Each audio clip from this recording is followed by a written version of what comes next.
시편 69편은 그 36절까지 기록이 되어 있습니다만 우리가 12절까지 오늘 아침에 함께 말씀을 합독했습니다. 다윗이 아들 압살롬이나 또 아도니아의 반역 때 노래한 그 비탄의 시에 속하는 그런 말씀입니다. 이 압살롬의 반역이 우리 사무엘하 15장에 나타나고 또 아도니아의 반역은 열왕기상 1장에 나타납니다. 이렇게 참상 속에서도 이 다윗은 낙심하지 아니하고 우리 69편의 내용을 쭉 살펴보면은 하나님께 기도할 때에 응답해 주실 것을 믿으면서 오히려 마지막 부분에 가면은 우리 하나님을 찬양하고 맹세하는 이런 모습이 나타나고 있습니다. 그리고 중요한 것은 이 69편에는 메시아의 고난을 예언하는 구절들이 후반부에 쭉 나타납니다. 신약 성경에 이 시편 69편이 많이 인용되고 있습니다. 요한복음에도 또 로마서에도 또 사도행전 등등의 신약 성경에 예수님의 고난을 예언하는 이 구절들이 계속 인용되어서 나타나는 것을 보게 됩니다. 다윗이 원수들 때문에 고국을 떠나 슬픔과 절망 가운데 그렇게 하나님 앞에 기도하면서 쓴 비탄의 시. 그러나 이 다윗은 설 곳이 없는 깊은 수령 속에 빠져나와서 결국은 승리자로 하나님을 찬양하며 노래하게 된다는 것입니다. 우리에게도 우리가 인생을 살고 여러 가지 우리가 이 땅 위의 삶을 살는 누구나 예외 없이 설당이나 견고한 인간관계나 재물 등이 한순간에 우리 앞에 무너질 수가 있다는 것입니다. 그러나 시인처럼 우리도 그런 환경 가운데서 어떤 죄로 인하여 아니면은 하나님의 뜻에 의하여 영적인 추락을 당할 때가 있는데 어떻게 그때에 우리가 믿음을 회복할 수 있을까? 그런 환경 가운데 있을 때에 우리가 추락당하고 영적인 이 침체가 왔을 때에 우리가 어떻게 이런 믿음을 우리가 회복할 수 있을까? 그 해답이 오늘 본 시편에 나타나고 있다는 것입니다. 그래서 오늘 아침에 우리가 영적인 침체가 왔을 때에 우리의 환경에 어려움이 왔을 때에 우리가 이것을 어떻게 돌파하고 어떻게 승리자로 나갈 수 있는가? 먼저 우리가 1절에서 6절 사이를 보면은 어떻든 그때도 부르짖어 기도하면 된다는 거예요. 기도하면 된다는 겁니다. 시인은 고난당할 때 하나님께 나아가 기도했습니다. 오늘 1절에 보면은 뭐라 그럽니까? 물들이 내 영혼에까지 올라왔다. 물들이 내 영혼에까지. 이 말은 물들이 내 영혼까지 흘러들었다고 하는 말은 극도의 절망으로 심한 공경에 처한 그런 말씀을 예고하고 있는 거죠. 그리고 2절에 보면은 설 곳이 없는 깊은 수령, 깊은 물에 빠져 있다. 움직일 수 없을 정도로 혼자서 도저히 헤어나올 수 없는 그런 처지에 지금 물에 빠져가지고 수영도 잘 못하는 사람이 물에 빠져가지고 허우적거리는 그 모습을 지금 이야기하고 있는 거죠. 그리고 3절에 보면은 목마르고 눈이 새하게 된다. 너무너무 목도 마르고 눈도 안 보일 정도로 이거 뭐 침침해지고 견딜 수 없는 이런 아픔, 이런 어려움이 내 앞에 닥쳐간다. 그리고 4절에 보면 무고히 미움을 당하며 원수들이 자신을 끊으려고 한다. 원수들까지 와가지고 나를 끊어버리려고 한다. 이렇게 애매하고 고난을 당할 때에 시인은 하나님께 나가 3절에 보면 기도했다는 것. 내가 부르짖을 때에 피곤하여. 부르짖을 때 피곤해도 내가 하나님 앞에 피곤할 정도로 내가 죽을 지경인 입장에 섰을도 나는 하나님 앞에 기도하는 겁니다. 이거예요, 여러분. 기도가 쉬운 게 아니죠, 여러분. 내가 죽을 입장이 됐는데도 내가 하나님 앞에 엎드려 나와 내가 기도합니다. 우리가 이런 기도에 열정과 이 기도에 우리에게 열심이 없으면 우리가 하나님과의 우리의 관계는 늘 거기에서 거기야. 그저 거기에서 거기라는 거죠. 이걸 우리가 극복할 수 있어야 승리자가 되는 아멘. 예수님의 제자들도 풍랑을 만났을 때에 예수님을 깨워서 도움을 요청하지 않았습니까?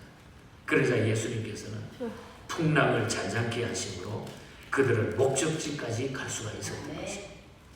하나님께서는 인생의 모든 풍랑을 잔잔케 하시는 분인 줄 믿습니다. 하나님은 모든 문제의 해결자가 되는 줄 믿습니다.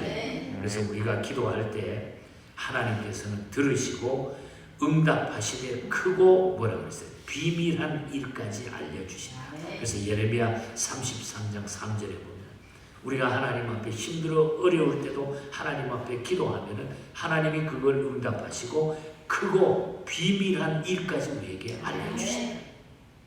우리가 이르기 때문에 기도라고 하는 이 무기, 내가 아무리 어려도 하나님 앞에 엎드리기만 하면은 우리가 부르짖고 나가면 하나님이 돌파구를 꼭 주시게 됩니다. 그래서 우리는 기도는 내가 하지만은 응답은 모든 일은 하나님이 진행해 주신다. 그래서 우리는 기도만 하면 됩니다. 기도만 하면 됩니다. 우리는 고난 때에 자신의 죄를 깨닫고 그래서 나를 살피면서 5절에 보면 내가 너무 잘못했습니다. 하나님 다윗이 내가 하나님 앞에 잘못한 것 때문에 이 고통을 당합니다. 그리고 6절에 보면 내 잘못 때문에 타인이 어려움 당하지 않도록 기도하고 있어요. 나에게만 하시지 타인들까지 어려움을 당하지 말게 해달라. 6절에 보면 주를 찾는 자가 나로 말미암아 욕을 당하지 말게 해 주시옵소서. 그러면서 하나님 옆에 나가 자기의 모든 문제를 내놓고 부르짖었다는 거예요. 이것이 우리가 영적인 침체를 벗어나는 길입니다. 우리가 거기에서 한 단계 팍 올라갈 수 있는 하나님 앞에 우리의 결심 있는 행동이 바로 여기서 나타납니다. 그 다음에 7절부터 12절 사이를 보면은 경건 생활에 우리가 어떤 환경을 초월해서라도 경건 생활에 우리가 힘써야 된다. 그것이 영적 침체를 벗어나는 길이죠. 신은 하나님께 대한 열심이 보통이 아닙니다. 이렇게 열심이 있고 열성이 있을 때에 신앙적으로 바깥으로는 박해가 반드시 우리에게 오게 돼요. 내가 열심히 예수 믿고 열심히 신앙생활하고 열심히 주의 일 봉사하고 이러다 보면은 꼭 보면은 우리가 바깥에서 박해라든지 시험이라든지 어려움이 우리에게 올 수가 있다는 거죠. 시인은 어떤 박해와 비박을 받습니까? 7절 9절 보면은 해방이 비방과 수치를 당했습니다.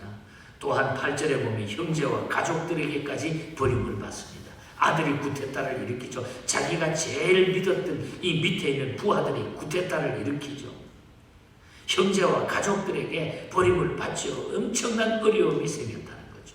내가 믿음 지킨 것 때문에 하나님의 말씀대로 바르게 사용할 때 오히려 조소의 대상이 될 수 있다. 그것이 10절에서 12절 사이에 쭉 나타나고 있습니다. 지금 시인은 모욕을 당하고 말거리가 되고 조롱과 험담의 대상이 됐다고 그랬습니다. 정말 이런 고난 중에서 그는 자신을 대적하는 자에게 분노하거나 혈기를 부리지 않고 오히려 자신의 경건 생활에 계속 힘쓰는 거예요. 그게 10절과 11절에 보면 10절에 뭐라고 해요? 내가 곡하고 금식하였더니 그것이 도리어 나에게 욕이 된다.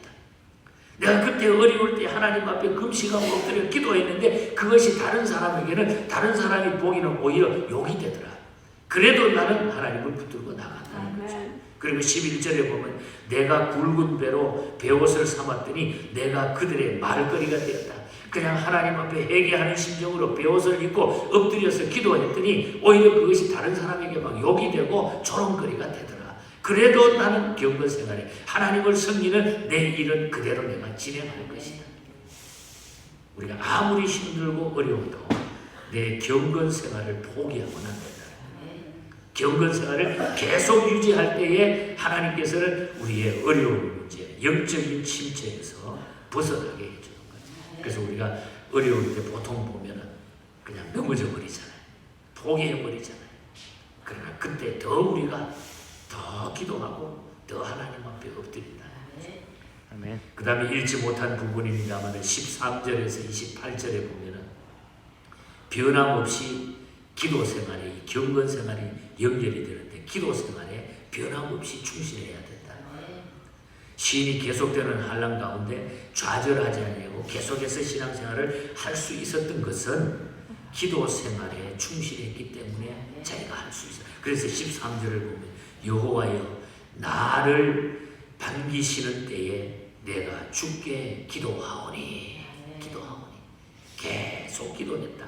그리고 14절에 보면 수령에 빠지고 깊은 물에 빠졌을 때도 내가 계속 기도하오니 15절에 보면 큰 물결이 음모할 때도 내가 하나님 앞에 기도하오니 16절 17절에 원수들로 인하여 해방을 받고 수치와 능욕을 당할 때도 18절 19절 등등에 계속 기도했다. 그리고 20절에 마음이 상하여 근심이 가득할 때도 20절에 보면 마음이 상하여 근심이 충만했다.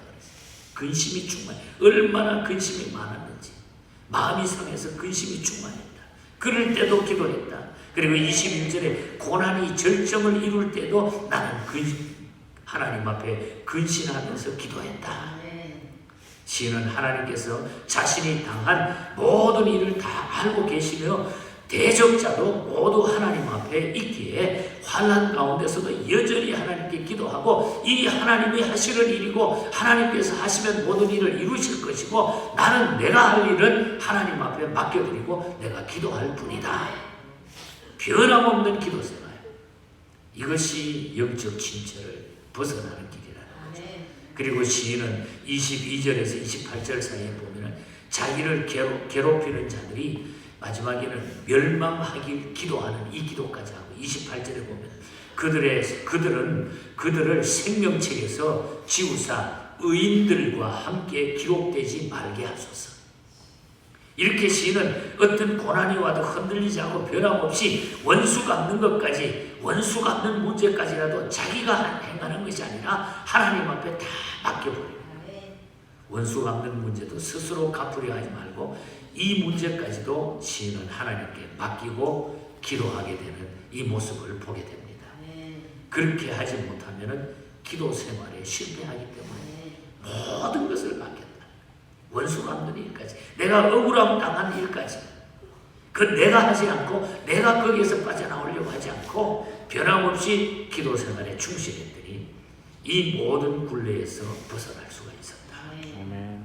여러분, 우리는 신앙생활을 저와 여러분들 어떻게 해나가고 계십니까?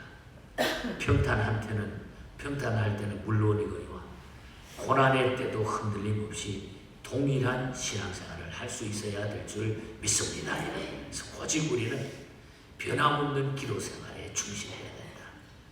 더 놀라운 것은 우리가 마지막 부분에 이제 29절부터 36절을 보면 구원 성취를 내다보면서 하나님을 찬양하는 다윗의 모습이 나타나요. 그래서 우리가 영적인 침체를 벗어나는 것은 경건생활, 기도와 경건생활과 그 다음에는 찬양생활이다. 찬양을 통해서 이 모든 것을 승리하며 마지막 결론적으로는 찬양을 통해서 우리가 승리자로 그대로 전진해 나가는 모습이 내 삶 속에 열매 맺게 된다는 거죠. 시인은 환란에서 찬란한 영광의 장소로 그 발걸음이 옮겨가고 있는 이 모습을 우리는 마지막 부분에 보게 됩니다. 구원의 성취를 내다보면서 29절에 보면 오직 나는 가난하고 슬프오니 하나님이여 주의 구원으로 나를 높여 주시옵소서. 또 30절에 보면 내가 노래로 하나님의 이름을 찬송하며 감사함으로 하나님을 위대하시다 하리라. 그러니까 하나님 앞에 구원 성취를 내가 내다보면서 하나님을 찬양했다. 그 이야기의 29절과 30절. 하나님이 나를 구원해 주셨기 때문에 구원해 주실 것이기 때문에 나는 그래서 주의 이름을 찬송하며 우리 하나님 앞에 나갈 것입니다. 하나님이 승리케 해 주신 줄 믿습니다. 이 말이죠. 환난 중의 찬양은 여러분 어떤 재물보다도 더 값진 것입니다. 그래서 31절에 시인은 그렇게 고백합니다. 이것이 소 곧 뿔과 굽이 있는 황소를 드림보다 여호와를 더욱 기쁘시게 함이 될 것이니라. 하나님을 찬양하는 것이, 하나님을 높이는 것이, 하나님을 찬송하는 것이 어떤 재물을 드리는 것보다 더 귀한 것이다. 이것을 통해서 하나님께서는 삶의 열매를 주신다. 그것입니다. 여러분, 그리고 32절을 보면 하나님께서는 이런 자들을 변호해 주시고 새 소망을 주신다. 이 찬양을 높이는 자에게 변호해 주시고 새 소망을 주신다. 32절에 보면 너희 마음을 소생하게 할지니라. 무슨 말입니까? 소생한다고 하는 것은 살아나게 한다. 우리의 마음이, 우리의 삶이 찬양을 통해서 새롭게 살아나게 만들어 주신다. 그 궁핍한 자를 변호하며 갇힌 자를 보호해 주신다. 궁핍한 자를 보호해 주시고 갇힌 자를 보호해 주신다. 찬양하는 자에게. 때문에 시인은 심령이 궁핍한 자에게 은혜를, 죄인에게 자비를 베푸시는 그 하나님을 그냥 마음껏 찬양, 마음껏 찬양. 이 하나님의 구원 역사가 나에게 임한 줄 믿습니다. 이렇게 합니다. 그리고 더 중요한 것은 34절에 보면 그리고 자기 혼자만 찬양하는 것이 아니라 모든 피조물이 영광스러운 찬양 대열에 끼기를 함께하기를 그는 권면하고 있는 모습입니다. 그래서 34절에 보면 천지가 그를 찬송할 것이요 바다와 그 중에 모든 생물도 그리할지어다. 모든 세상 초목 만물들이 주님을 찬양하는 찬양대에 같이 연합 찬양하기를 원했다. 모든 우주 만물이 하나님을 찬양하기를 원했다. 과연 인류의 타락으로 말미암아 함께 실험하고 고통하는 우주 만물도 하나님의 구원이 완성될 때에 함께 기뻐하며 찬양되게 될 것이다. 우리 주님이 이 땅에 오심으로 말미암아 주님이 고난받았지만 고난을 받고 십자가에 못 박혀 돌아가셨지만 그러나 그 예수 그리스도를 믿는 하나님의 백성들은, 하나님의 자녀들은 모두가 우리 하나님을 찬양하게 될 것이다. 그래서 우리는 기쁘게 예수 믿는 구원받은 하나님의 백성이 얼마나 놀라운 하나님의 백성인가, 이것을 여기서 결론적으로 나타내주고 있는 것입니다. 오늘 말씀의 결론은 우리가 영적인 침체를 벗어나는 삶은 기도 생활과 경건 생활과 찬양의 생활이라는 것입니다. 제가 오늘 아침에 찬송가 세 곡을 같이 우리가 하나님 앞에 올려드렸습니다. 422장, 424장, 204장, 46장 모두가 이 찬송은 우리 제리 크로스비의 찬송입니다. 앞을 보지 못했던 그가 주님을 찬송했을 때 그 심정에서 우러나왔던 그 깊은 기도의 찬양시가 바로 크로스비의 찬양시. 이 424장 우리 후렴에 날마다 주를 찬송하겠네.